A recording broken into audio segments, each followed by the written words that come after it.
उज्जैन से हमारे बीच में सियाराम दास जी महाराज पधारे हुए हैं, उनका हार्दिक वंदन अभिनंदन।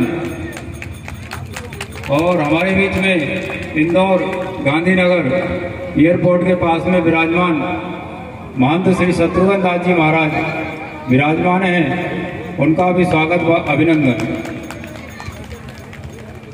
संत समागम हरि कथा तुलसी दुर्लभ दोय, सुत धारा और लक्ष्मी पापी के भी होए। बाबा तुलसीदास जी ने बहुत ही सुंदर भाव से कहा है कि जीव के जब जन्म के पुण्य उदय होते हैं तब जाकर के कहीं संतों के दर्शन और हरि की कथा प्राप्त होती है।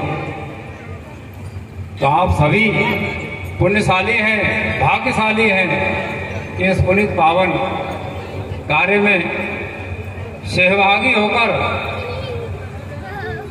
इसका लाभ ले रहे हैं।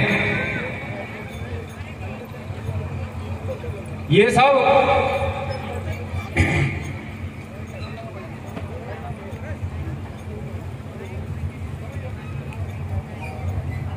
संतांचल धाम फौजी बाबा आश्रम सेवा संस्थान के संस्थापक श्री श्री 1008 श्री संत श्री फौजी बाबा जी महाराज के दृढ़ संकल्प और कठोर प्रयास के का ही यह फलस्वरूप है कि यह स्थान आज से 22 वर्ष पूर्व एक वीरान स्थान था। किसी शाम के 7 बजे बाद ये रोड ही बंद हो जाता था, एक भय का माहौल बना हुआ रहता था। यहाँ पर यहाँ पास में ही एक देव स्थान, प्राचीन देव स्थान और है,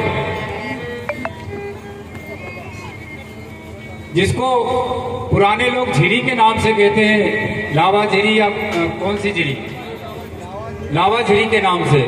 उस जिस तरह से आप और हम समझते हैं कि प्राचीन स्थान महर्षि जमदग्नि ऋषि का है, भगवान परशुराम जी का जहाँ जन्म स्थान हुआ है, उसी समय से ही इस क्षेत्र के लोग बतलाते हैं कि काफी समय से वो देव स्थान है, किसी देवता का प्राचीन स्थान है वहां पर। और इस पहाड़ी क्षेत्र जो ये विंध्याचल श्रेणी है, कि किसी समय कहा जाता था कि ये तपो स्थली है, यहाँ ऋषि मुनियों के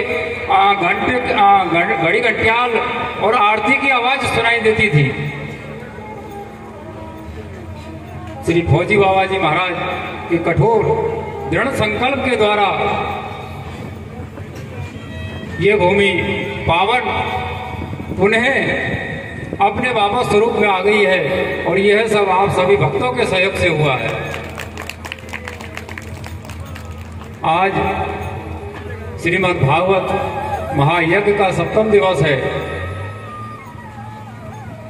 आप सभी का सौभाग्य इसलिए भी है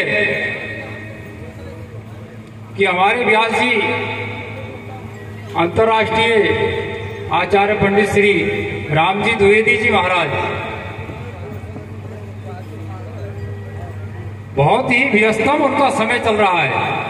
कथा पर कथा, कथा पर कथा, आगे भी निरंतर कथा ही चल रही है उनकी। यहां से जाने के बाद ही तुरंत कथा है, लेकिन उन्होंने एक कहा गया है कि जहां ज्ञान है वहां अभिमान नहीं है, और जहां अभिमान है वहां ज्ञान नहीं है। तो इतनी विद्वता, विशाल हृदय होने के बाद भी कोई अभिमान नहीं, इतनी सरलता और सहजता, इसलिए उनका भी सभी लोग हार्दिक हृदय से अभिनंदन और वंदन करें तालियों के साथ में, कि आप और हम सबको ये पुनीत पावन श्रीमद् भागवत जो गंगा का कलकल बह रही है यहाँ पर, उनके माध्यम से, उनके श्रीमुख से आप और हम बड़भागी हैं। और ठाकुर जी की कृपा से आगे भी ये सहयोग बनता ही रहेगा।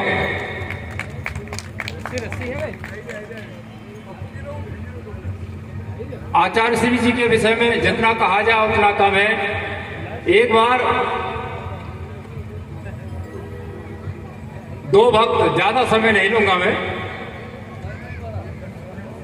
एक भक्त था और एक ज्ञानी था, दोनों आपस में विवाद हो गया। तो भक्त कहने लगा कि भगवान के हृदय के समीप हम हैं, भगवान के हृदय में हमारा वास है। ज्ञानी ने कहा नहीं नहीं नहीं नहीं, कि हम ज्ञानी है। भगवान ने कहा कि ज्ञानी मुझे अति प्रिय है, तो आप नहीं है, भगवान के हृदय में हमारा निवास है। काफी प्रयास हुआ लेकिन उनका कोई समझौता या समाधान नहीं हुआ। तो उन्होंने कहा कि चलिए जिनके हृदय में हम लोगों का वास है उनके पास ही चलते हैं और उनसे ही निराकरण हो पाएगा। दोनों ही भक्त, एक ज्ञानी और एक भक्त, दोनों ही गए भगवान के दरबार में।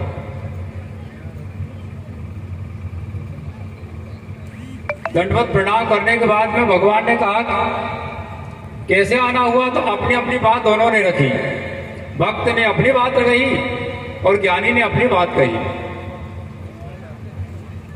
तो भगवान ने कहा कि ज्ञानी तो मेरी आत्मा है। जब भगवान ने कहा कि ज्ञानी तो मेरी आत्मा है, तो भक्त उठ के खड़ा हो गया और चलने लगा।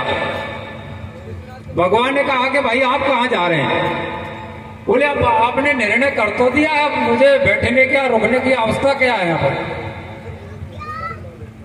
जब ज्ञानी आपकी आत्मा है तो आपकी आत्मा में हमारा तो कोई स्थान ही नहीं है।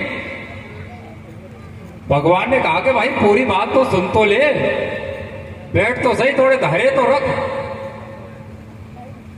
तो बोले आप बैठने के लिए और सुनने के लिए बचा ही क्या है भगवान? भगवान ने कहा कि थोड़ा धैर्य रख भाई, बात तो पूरी सुन ले मेरी, कि ज्ञानी तो मेरी आत्मा है लेकिन भक्त तो मेरा परमात्मा है। क्योंकि ज्ञानी मुझे ढूंढता है लेकिन भक्त को मुझे ढूंढते ढूंढते उसके पास जाना पड़ता है। तो इतने सरल हृदय हमारे व्यास जी आप और हमारे बीच में विराजमान हैं। भगवान की कृपा को संयोग की दर्शन मेला हुआ और इस पुनीत पावन कार्य में आप सभी का हार्दिक वंदन अभिनंदन स्वागत है कि आप सभी के सहयोग से ये भव्य कार्यक्रम हो रहा है। इसी तरह अपने जीवन में निरंतर परमार्थ सेवा, माता पिता की सेवा, गुरुजनों की सेवा और बड़ों की सेवा हमारे सनातन धर्म की पद्धति है कि हम लाख तीर्थ करें, धर्म करें, यज्ञ करें, व्रत करें, जब करें तब करें, लेकिन हमारे जीवन आदर्शों में सुधार नहीं आया, हमारे आचरण में सुधार नहीं आया, हमारे स्वभाव में सुधार नहीं आया, हमारे विचार में सुधार नहीं आया, तो ये सब व्यर्थ है। इस भव्य आयोजन का एक ही उद्देश्य है कि मानव जीवन में परिवर्तन आना। अगर हमारे जीवन में परिवर्तन आएगा तो हम अपना स्वयं तो कल्याण कर ही लेंगे। हम जब मैं सुधरूंगा तो गांव सुधरेगा, गांव सुधरेगा तो ये देश सुधरेगा, तो सभी का कल्याण होगा।